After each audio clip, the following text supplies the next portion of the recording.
Ein 1984 betrat ein 35-jähriger Unternehmer ein Unternehmen, das niemand mehr retten wollte. Wenige Jahre später würde genau diese Entscheidung den Grundstein für das größte Luxusimperium der modernen Geschichte legen. Das Unternehmen hieß Bussac. Zwischen maroden Fabriken, Schuldenbergen und gescheiterten Geschäftsbereichen befand sich ein einziger Vermögenswert, den kaum jemand als das eigentliche Juwel erkannte: Christian Dior. Die Regierung Frankreichs versuchte verzweifelt, einen Käufer für Bussac zu finden, der die Arbeitsplätze retten würde. Textilfabriken, Tausende von Stellen, ein Stück französischer Industriegeschichte, das im Sterben lag. Mehrere Investoren hatten die Bücher geprüft und waren wiedergegangen. Die Zahlen wirkten abschreckend, die Risiken wirkten größer als jede mögliche Belohnung. Wer auch immer es übernahm, würde Milliarden investieren müssen, um Tausende von Arbeitsplätzen zu retten, die ökonomisch keinen Sinn mehr ergaben. Dann erschien Bernard Arnault und bot an, den gesamten Konzern zu übernehmen. Er war damals 35 Jahre alt, fast unbekannt außerhalb enger Finanzkreise, mit einem Hintergrund im Baugewerbe, nicht in der Mode. Für die französische Regierung wirkte er wie die Lösung, für die Gewerkschaften wie die letzte Hoffnung. Für viele schien er der Mann zu sein, der ein sterbendes Stück französischer Industriegeschichte retten würde. Er versprach, Fabriken zu erhalten. Er versprach, Arbeitsplätze zu schützen. Er versprach, Bussac wieder auf die Beine zu bringen. Doch hinter den Kulissen verfolgte er ein völlig anderes Ziel. Innerhalb kurzer Zeit begann er, den Konzern auseinanderzunehmen und die einzelnen Bestandteile an verschiedene Käufer weiterzugeben. Die Textilfabriken, die Beteiligungen an unrentablen Industriebereichen. Fast alles verschwand. Nur Dior blieb. Tausende von Arbeitsplätzen verschwanden in diesem Prozess. Die Gewerkschaften, die Arnault einst willkommen geheißen hatten, nannten ihn nun einen Heuschrecken, einen Asset-Stripper, einen Mann, der ein Industrieunternehmen wie ein Geschäft auseinandernahm und die wertvollen Teile mitnahm. Es gab Streiks. Es gab Demonstrationen vor den Werkstoren in nordfranzösischen Städten, die ohnehin schon unter Deindustrialisierung litten. Arbeiter, die jahrzehntelang in denselben Fabriken gearbeitet hatten, standen plötzlich vor geschlossenen Toren, während in Paris ein Mann, den sie kaum kannten, mit dem Verkauf ihres Lebenswerks Milliarden verdiente. Französische Zeitungen druckten Karikaturen, die ihn als Raubtier darstellten. Ein Magazin zeigte ihn mit Reißzähnen, einen Pelzmantel über einer Anzughose, mit dem Markenlogo von Dior als Halsband. Arnault reagierte auf diese Kritik mit der Gelassenheit, die zu seinem Markenzeichen werden sollte. Er äußerte sich kaum. Er gab selten Interviews, er ließ die Bilanzen sprechen. Er behielt eine einzige Sache, den Namen Christian Dior, die Marke, das Erbe eines Mannes, der 1957 gestorben war und dessen Modehaus seit Jahren in finanziellen Schwierigkeiten steckte. Ein französischer Wirtschaftsjournalist nannte ihn danach zum ersten Mal so, wie ihn die Presse seither nennt: der Wolf im Kaschmirmantel. Bernard Arnault hatte gerade gelernt, was sein Lebenswerk werden würde: Mode vergeht. Aber Luxus, der richtige Name zur richtigen Zeit in die richtigen Hände gelegt, ist ewig. Was damals noch niemand wusste: Dior war für Arnault nie das eigentliche Ziel gewesen. Dior war der Beweis. Der Beweis, dass man mit einer Marke mehr Macht aufbauen konnte als mit Fabriken, Maschinen oder ganzen Industriekonzernen. Bernard Arnault wurde 1949 in Roubaix geboren, einer Industriestadt im Norden Frankreichs, weit entfernt von den eleganten Boulevards und Luxusgeschäften, die später sein Leben bestimmen würden. Roubaix roch nach Fabriken, Schornsteinen und Arbeit. Es war eine Stadt, in der Wohlstand geschaffen wurde, aber selten zur Schau gestellt wurde. Nichts an diesem Ort deutete darauf hin, dass hier einmal der Mann aufwachsen würde, der Jahrzehnte später über Dior, Vuitton und Tiffany bestimmen sollte. Sein Vater führte ein Bauunternehmen, kein glamouröses Geschäft, sondern eines, das von Beton, Ausschreibungen und langen Arbeitstagen lebte. Kein Luxus, keine Mode, kein Glamour. Beton, Stahlträger, Baupläne, Ausschreibungen für öffentliche Brücken und Fabrikhallen. Zu Hause wurde über Kosten gesprochen, nicht über Mode. Über Kalkulationen, nicht über Luxus. Er war ein exzellenter Schüler, präzise, ruhig, mathematisch begabt, von Lehrern als außergewöhnlich diszipliniert beschrieben. Er studierte an der École Polytechnique, einer der angesehensten Ingenieurschulen Frankreichs, einer Schule, die normalerweise zukünftige Staatsbeamte, Generäle und Industrieingenieure hervorbringt, keine Modemogule. Die Aufnahmeprüfung gehört zu den anspruchsvollsten des Landes. Wer sie besteht, gehört zu einer Elite, die Frankreich seit Generationen führt. Nach dem Studium kehrte er in das Familienunternehmen zurück und tat zunächst genau das, was von ihm erwartet wurde. Er arbeitete als Bauingenieur buchstäblich mit Bauplänen, mit Baustellen, mit Beton, mit Helm und Stiefeln auf Baustellen im Norden Frankreichs. Er war gut darin, Kollegen aus dieser Zeit beschrieben ihn als gewissenhaft, präzise, ohne große Worte. Es gibt eine Anekdote aus dieser Zeit, die Arnault selbst später gerne erzählte. Während einer USA-Reise in den 70er Jahren fragte ein Taxifahrer in New York den jungen Arnault, was sein größter Held sei. Arnold antwortete: Walt Disney. Nicht wegen der Filme, wegen der Tatsache, dass Disney ein Imperium aufgebaut hatte, das Generationen überdauerte, das sich kontinuierlich erneuerte und trotzdem seinen Kern bewahrte. Diese Idee, ein Unternehmen zu bauen, das nicht von einer einzelnen Person abhängt, sondern als System funktioniert, blieb bei ihm hängen. Mit der Zeit begann ihn jedoch eine andere Frage zu beschäftigen. Das Bauunternehmen verdiente Geld mit physischer Arbeit, mit engen Margen, mit Risiken, die jeder Wirtschaftszyklus mit sich brachte. Wenn die öffentliche Hand weniger Aufträge vergab, schrumpfte das Geschäft. Wenn Material teurer wurde, schrumpfte die Marge. Es war ein Geschäft, das von externen Faktoren abhing, die niemand im Unternehmen kontrollieren konnte. Ihn interessierte zunehmend nicht mehr, wie Gebäude errichtet wurden. Ihn interessierte, wie Vermögen entstand, wie Kontrolle aufgebaut wurde und warum manche Unternehmen über Generationen hinweg mächtig blieben. Als er 1979 die Kontrolle über das Familienunternehmen übernahm, traf er eine Entscheidung, die seinem späteren Vorgehen erstaunlich ähnlich war. Er verkaufte den Baubereich, das Kerngeschäft seines Vaters, fast vollständig. Er konzentrierte sich auf Immobilienentwicklung. Eine Tätigkeit, bei der man nicht baut, sondern kauft, entwickelt und verkauft. Margen statt Maurerhände. Das Unternehmen wurde umbenannt in Ferinel und der Name Ferret-Savinel, der jahrzehntelang für Stabilität und Handwerk gestanden hatte, verschwand fast vollständig aus dem öffentlichen Gedächtnis. Sein Vater war damit nicht vollständig einverstanden. Er hatte das Bauunternehmen über Jahrzehnte aufgebaut, mit Stolz auf physische Arbeit, auf das, was Hände und Maschinen tatsächlich errichteten. Was sein Sohn vorschlug, klang für ihn wie eine Abkehr von dem, was das Unternehmen eigentlich war. Zwischen den beiden Männern lag kein offener Krieg. Aber sie betrachteten Unternehmen auf völlig unterschiedliche Weise. Der Vater vertraute auf das, was gebaut werden konnte. Der Sohn auf das, was kontrolliert werden konnte. Wenn ihr an der Stelle seines Vaters gewesen wärt, hättet ihr das traditionelle Baugeschäft behalten oder genau denselben Schritt wie Bernard Arnault gemacht? Schreibt es gern in die Kommentare. Aber Bernard hatte bereits die Kontrolle. Und er hatte bereits bewiesen, dass seine Instinkte richtig lagen. Das umstrukturierte Unternehmen wuchs profitabler, als das alte Baugeschäft es je getan hatte. Was zu diesem Zeitpunkt niemand ahnte. Das war erst die Probe für etwas viel Größeres. Und genau solche Momente faszinieren mich an diesen Geschichten. Entscheidungen, die zunächst unscheinbar wirken und Jahre später ganze Branchen verändern. Wenn euch solche Unternehmensgeschichten interessieren, dann seid ihr hier wahrscheinlich genau richtig. Eine Generalprobe für eine Methode, die er in den folgenden Jahrzehnten an immer größeren, immer prestigeträchtigeren Unternehmen anwenden würde, mit derselben kalten Logik, mit derselben Geduld, mit demselben Mangel an Sentimentalität gegenüber dem, was eine Branche für unantastbar hielt. 1981 verließ Bernard Arnault Frankreich. François Mitterrand war gerade zum Präsidenten gewählt worden, der erste sozialistische Präsident der 5. Republik, gestützt auf eine Koalition mit den Kommunisten. Seine Wirtschaftspolitik beinhaltete Verstaatlichungen, höhere Steuern für Vermögende, eine Umverteilungspolitik, die in konservativen Unternehmerkreisen als existenzielle Bedrohung wahrgenommen wurde. Banken wurden verstaatlicht, Industriekonzerne wurden verstaatlicht, der Spitzensteuersatz stieg dramatisch. Arnault zog mit seiner Familie nach New York. Eine Geschichte, die er später selbst erzählte. Bei einem Treffen mit amerikanischen Geschäftsleuten habe er gesagt, er komme aus Frankreich, weil es dort einen kommunistischen Präsidenten gebe. Ob das wörtlich genauso geschah, ist umstritten, aber die Anekdote passt zu dem Bild, das er von sich selbst pflegte, pragmatisch, unsentimental bereit zu gehen, wenn die Bedingungen sich änderten. Für Arnault war New York kein Zufluchtsort. Es war ein Beobachtungsposten. Während viele französische Unternehmer vor allem auf die Politik in Paris blickten, begann er etwas ganz anderes zu studieren. In den Kaufhäusern von Manhattan und entlang der Fifth Avenue beobachtete er, wie Amerikaner auf europäische Luxusmarken reagierten.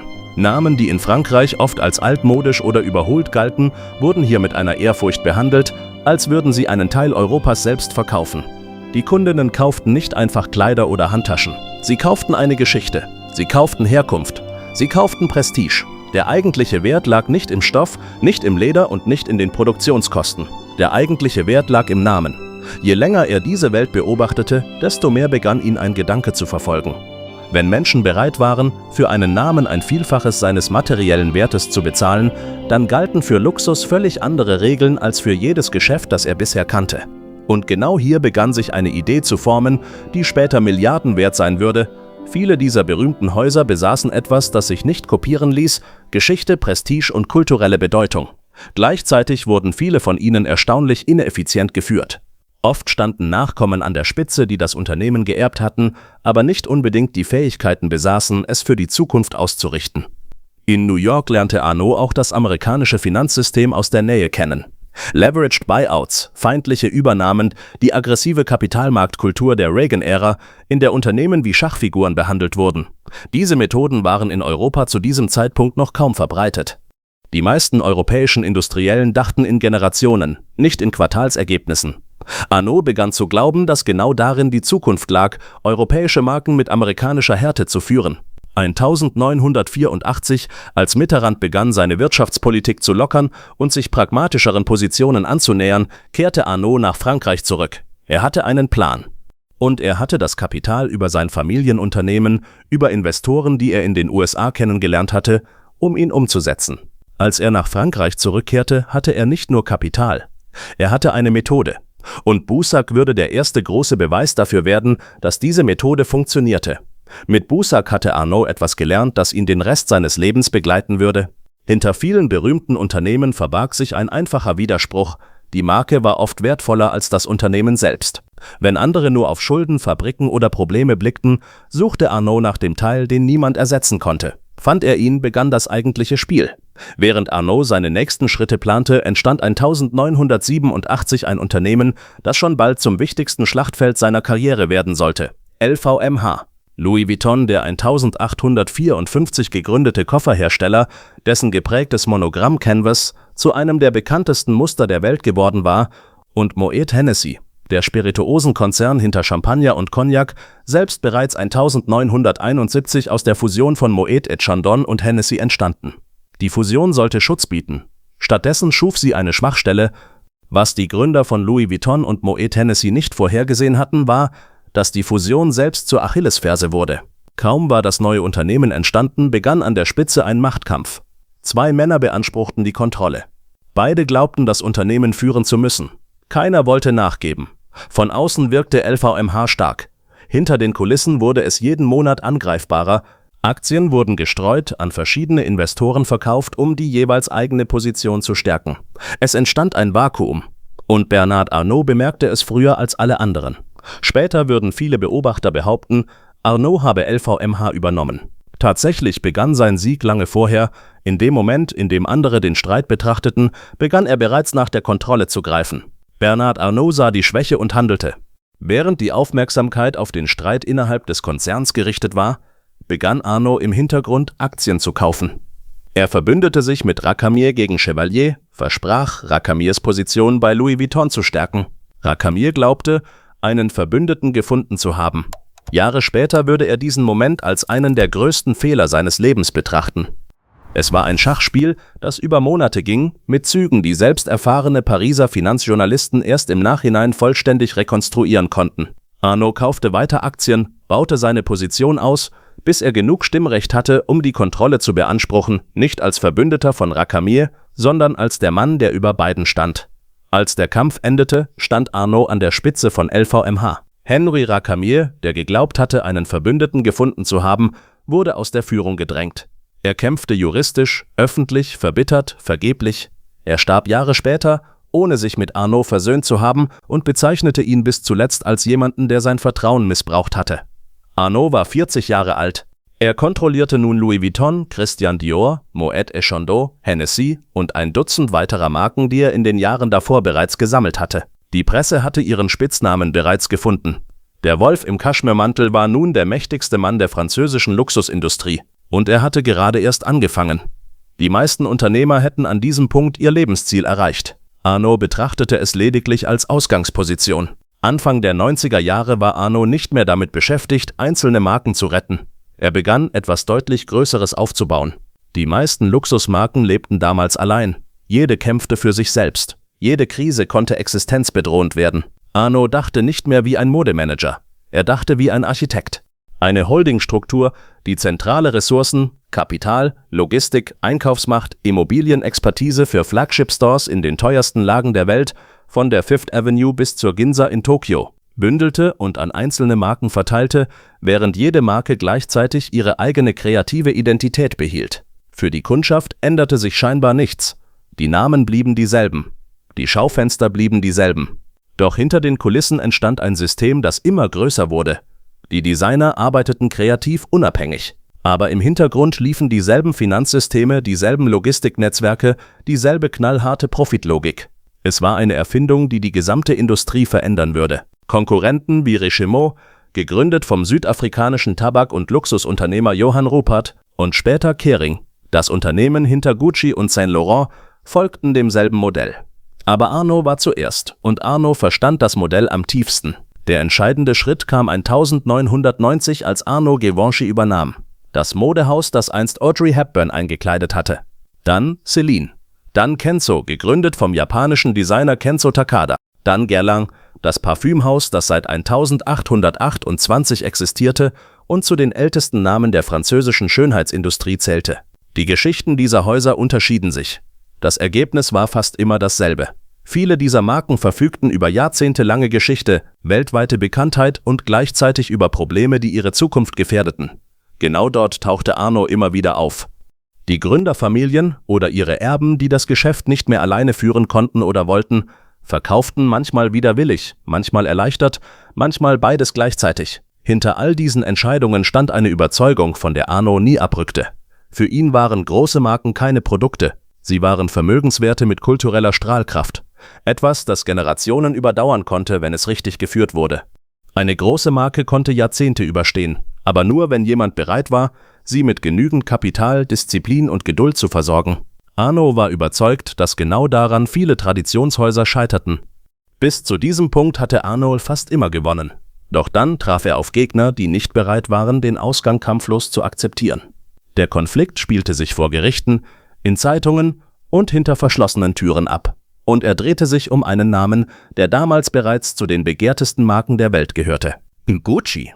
Das ist der Stoff von Teil 2. Anfang 1999 richtete Bernard Arnault seine Aufmerksamkeit auf ein Unternehmen, das viele in der Branche für unangreifbar hielten, Gucci. Gucci war gerade dabei, eines der spektakulärsten Comebacks der Modegeschichte zu vollenden.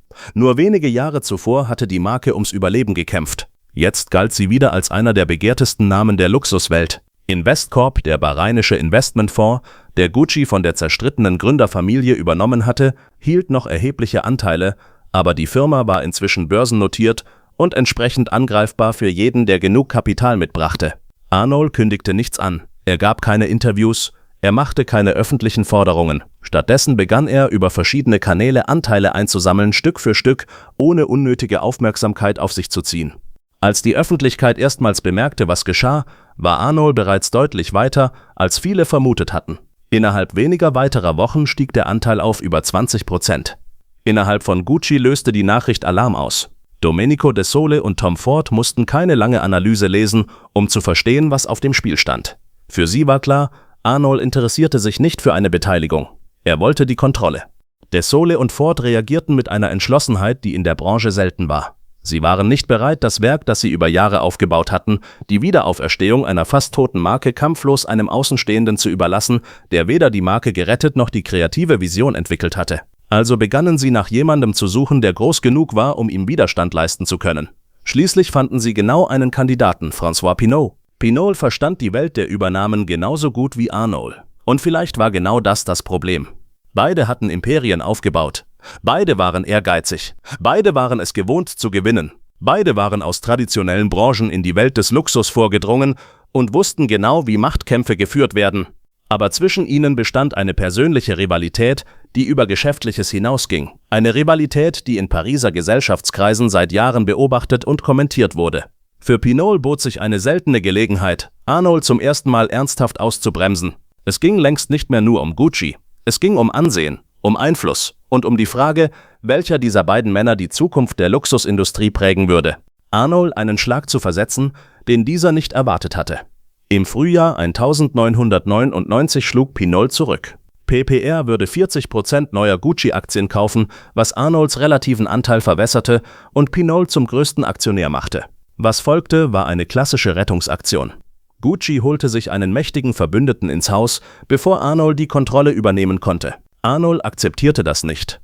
Er nannte die Transaktion illegal, eine Verwässerung seiner Rechte als bestehender Aktionär, ein abgekartetes Spiel zwischen Gucci-Management und Pinault. Niederländische Gerichte, Gucci war in den Niederlanden registriert, mussten entscheiden. Aus einer Übernahme wurde ein Krieg. Gerichte wurden eingeschaltet, Anwälte marschierten auf. Beide Seiten versuchten, die öffentliche Meinung auf ihre Seite zu ziehen. Pressekonferenzen, in denen beide Seiten ihre Version der Geschichte präsentierten. Die Wirtschaftspresse verfolgte jeden Schritt. Was eigentlich ein Streit um Aktien war, entwickelte sich zu einem öffentlichen Machtkampf zwischen zwei der mächtigsten Männer Frankreichs. Doch das war nur ein Teil der Geschichte. 2 Jahre später war der Kampf vorbei. LVMH verkaufte seinen gesamten Gucci-Anteil an PPR für $806 Millionen mit einem erheblichen Gewinn gegenüber dem ursprünglichen Einsatz. Pinault hatte die Kontrolle über Gucci gesichert. Arnold hatte finanziell profitiert, aber das eigentliche Ziel, die Kontrolle über eine der prestigeträchtigsten Modemarken der Welt, nicht erreicht. Arnold verdiente Geld. Doch das war nicht das, was er ursprünglich wollte. Mich würde interessieren, wie ihr das seht. Ist ein Deal noch eine Niederlage, wenn man am Ende trotzdem hunderte Millionen verdient? Oder zählt für jemanden wie Arnold nur die Kontrolle? Noch wichtiger war etwas anderes. Diese Niederlage veränderte die Art, wie Arnold in Zukunft vorging. Arnold lernte, dass aggressive, schnelle Übernahmeversuche bei wachsamen Managern und gut vernetzten Konkurrenten scheitern konnten. Er passte seine Methode an, wurde geduldiger, diskreter, manchmal Jahre im Voraus planend, bevor er einen Zug machte, der öffentlich sichtbar wurde. Die wichtigste Folge der Gucci-Niederlage zeigte sich erst viele Jahre später. Dann, als Arnold seine größte Übernahme vorbereitete. Mehr als 20 Jahre nach Gucci richtete Arnold seinen Blick auf eine andere Ikone. Tiffany & Co. Kaum eine Schmuckmarke war stärker mit amerikanischem Luxus verbunden als Tiffany. Genau deshalb war die Marke für Arnold so interessant. Sie war nicht nur bekannt, sie war kulturell verankert. LVMH hatte starke Positionen in Mode, in Spirituosen, in Parfüm. Im hochwertigen amerikanischen Schmucksegment fehlte ein wirklich großer Name. Als das Angebot schließlich auf dem Tisch lag, war sofort klar, dass es sich nicht um eine gewöhnliche Übernahme handelte. Anders als bei Gucci begann alles erstaunlich friedlich. Das Tiffany-Management sah in LVMH einen Partner, keinen feindlichen Räuber. Im November 2019 wurde der Deal unterzeichnet mit einer für beide Seiten zufriedenstellenden Bewertung. Dann änderte sich die Welt. Im April 2020, mitten in der Abschlussphase, brach die globale Pandemie über die Wirtschaft herein.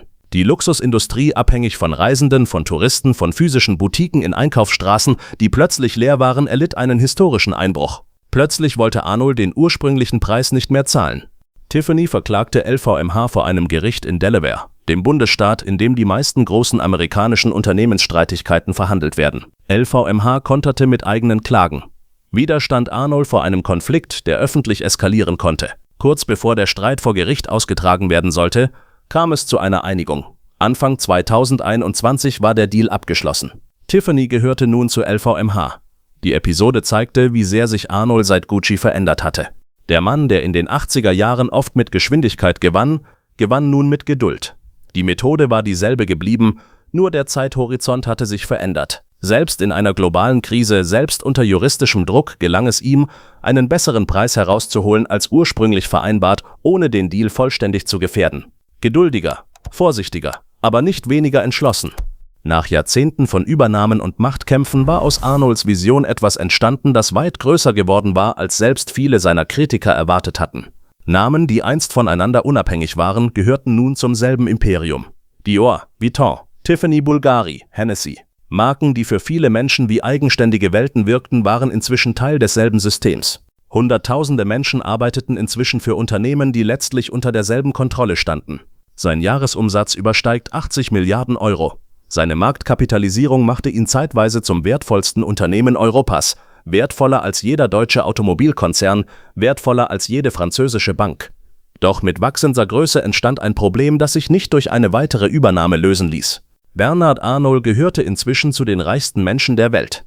Doch Reichtum beantwortet nicht die Frage, die jedes Familienimperium irgendwann einholt. Früher oder später musste entschieden werden, wer eines Tages die Kontrolle übernehmen würde. Arnault hatte 5 Kinder. Und anders als viele Unternehmer seiner Generation vermied er es, früh einen eindeutigen Nachfolger zu bestimmen. Stattdessen brachte er alle 5 in das Unternehmen. Jeder erhielt Verantwortung, jeder erhielt Sichtbarkeit. Und jeder wurde beobachtet. Nach außen wirkte es wie Förderung. Für viele Beobachter sah es eher wie ein langfristiger Auswahlprozess aus. Und genau das machte die Situation so ungewöhnlich. Die Nachfolge wurde nicht hinter verschlossenen Türen vorbereitet. Sie spielte sich vor den Augen der gesamten Wirtschaftswelt ab. Delphine Arnault, die älteste, leitet seit 2023 Christian Dior als CEO. Nachdem sie zuvor über ein Jahrzehnt bei Louis Vuitton als stellvertretende Geschäftsführerin gearbeitet und sich dort als scharfsinnige Strategin profiliert hatte. Sie gilt in Wirtschaftskreisen als eine der ernsthaftesten Kandidatinnen für die Gesamtnachfolge.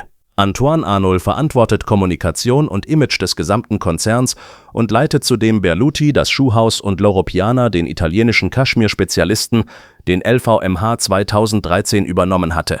Alexandre Arnault arbeitet bei Tiffany als Executive Vice President, nach Stationen bei Rimowa, dem deutschen Kofferhersteller, den er als CEO modernisiert hatte, bevor LVMH ihn übernahm. Frédéric Arnault leitet die Uhrensparte, einschließlich Tag Heuer, und hat dort mit smarten Uhren und neuen Designkonzepten experimentiert. Jean Arnault, der Jüngste, übernahm Verantwortung im Uhrenbereich bei Louis Vuitton, nachdem er zuvor bei Louis Vuitton im Lederwarenbereich gelernt hatte. Diese Verteilung ist kein Zufall. Sie ist eine Strategie, ein Wettbewerb unter Geschwistern, der von außen kaum sichtbar ist, aber von innen dann als bewusst inszeniert beschrieben wird. Wer sich in seiner Position am besten beweist, positioniert sich für die eigentliche Nachfolge, die Kontrolle über das gesamte Imperium. Und genau hier bin ich gespannt auf eure Meinung. Wenn ihr heute einen Nachfolger bestimmen müsstet, wem von Arnaults Kindern würdet ihr die besten Chancen geben? Arnault selbst hat das Renteneintrittsalter für CEOs von LVMH mehrfach durch Satzungsänderungen angehoben, zuletzt auf 85 Jahre, eine Entscheidung, die von Aktionärsverbänden und Corporate Governance-Experten kritisiert wurde, weil sie ihm erlaubt, weit über das übliche Pensionsalter hinaus an der Spitze zu bleiben und die Entscheidung über seine Nachfolge so lange wie möglich hinauszuzögern. Manche Beobachter sehen darin Vorsicht. Ein Imperium dieser Komplexität sollte nicht überstürzt übergeben werden. Andere sehen darin Kontrollbedürfnis, das selbst die eigenen Kinder als Spielfiguren behandelt. Er ist, in dem Sinne, der zählt, noch immer der Mann, der jeden Zug kontrolliert. 2012 genügte eine einzige Schlagzeile, um ganz Frankreich gegen Bernard Arnault aufzubringen. Der reichste Mann Frankreichs hatte die belgische Staatsbürgerschaft beantragt. Für viele Franzosen gab es nur eine mögliche Erklärung. Einer der reichsten Männer des Landes wollte sich von einem Teil seiner steuerlichen Verpflichtungen lösen. Die Reaktion fiel brutal aus. Eine der bekanntesten französischen Zeitungen veröffentlichte eine Titelseite, die tagelang für Diskussionen sorgte. Die Botschaft war unmissverständlich: Geh doch! Die Schlagzeile verbreitete sich im ganzen Land und wurde zum Symbol der öffentlichen Wut auf Arnault. Arnault widersprach sofort. Er erklärte in einer schriftlichen Stellungnahme, die belgische Staatsbürgerschaft ändere nichts an seiner Steuerpflicht in Frankreich, da er weiterhin dort steuerlich ansässig bleibe und dort auch weiterhin seine Steuern zahlen werde. Wenige Wochen später war der Antrag wieder verschwunden. Ob die ursprüngliche Motivation tatsächlich steuerlicher Natur war oder ob es, wie er selbst behauptete, um familiäre und geschäftliche Gründe ging, die belgische Verbindung über LVMH-Beteiligungen in Belgien, blieb umstritten. Unabhängig von den tatsächlichen Motiven zeigte die Affäre etwas, das schon lange unter der Oberfläche existierte. Frankreich brauchte Arnault. Arnault brauchte Frankreich. Doch Vertrauen war nie vollständig vorhanden. Viele bewunderten das Imperium, viele misstrauten seinem Architekten. Vielleicht war genau das der Preis seines Erfolgs. Je größer das Imperium wurde, desto schwieriger wurde es für die Öffentlichkeit, zwischen den Marken und dem Mann dahinter zu unterscheiden. Am Rand des Bois de Boulogne steht heute ein Gebäude, das viel über Bernard Arnault verrät, ohne ein einziges Wort zu sagen. Es ist weder Firmenzentrale noch Flagship Store. Für die einen wirkt es wie eine Botschaft aus Glas und Stahl. Für die anderen wie ein Monument, das den Namen Arnault dauerhaft mit Kunst und Kultur verbinden soll. Vielleicht sind beide Interpretationen gleichzeitig wahr. Mit über 70 Jahren sitzt Bernard Arnault noch immer an der Spitze des Imperiums, das er über Jahrzehnte aufgebaut hat. Er kommt jeden Morgen früh ins Büro im 8. Arrondissement von Paris, in einem Gebäude, das selbst wie eine Festung aus Glas und Stahl wirkt. Er liest Berichte. Er trifft Entscheidungen über Marken, deren Geschichte länger ist als sein eigenes Leben. Häuser, die Generationen von Handwerkern, Designern, Familienoberhäuptern gehört hatten, bevor sie zu Bausteinen seines Imperiums wurden. Die meisten dieser Marken existierten lange vor Bernard Arnault, doch heute sind sie Teil eines Systems, das ohne ihn vermutlich niemals entstanden wäre. Am Ende bleibt deshalb nicht die Frage, ob Bernard Arnault erfolgreich war. Darüber wird kaum jemand ernsthaft streiten. Die eigentliche Frage lautet, was mit Geschichte passiert, wenn sie zu einem Vermögenswert wird. Ob ein Name wie Christian Dior, der Name eines Mannes, der 1957 starb, ohne zu wissen, dass sein Haus eines Tages Teil eines Imperiums werden würde, das nichts mit seiner ursprünglichen Vision zu tun hatte, noch dasselbe bedeutet, wenn er von einer Holdingstruktur in Luxemburg verwaltet wird. In den Schaufenstern von Paris leuchten noch immer dieselben Namen. Dior, Vuitton, Givenchy, für die meisten Menschen wirken sie zeitlos. Fast so, als hätten sie schon immer existiert. Doch hinter jedem dieser Namen steht heute dieselbe Geschichte. Die Geschichte eines Mannes, der früher erkannte als fast alle anderen, was wirklich wertvoll war. Nicht die Fabriken, nicht die Gebäude, nicht einmal die Produkte, sondern der Name. Und wer den Namen kontrolliert, kontrolliert am Ende alles. Wenn euch solche Geschichten über Macht, Geld, Familien und die Menschen hinter den größten Imperien der Welt gefallen, dann unterstützt den Kanal gern mit einem Like und einem Abo. Und schreibt mir in die Kommentare, über welche Persönlichkeit oder Unternehmensdynastie wir als nächstes sprechen sollten.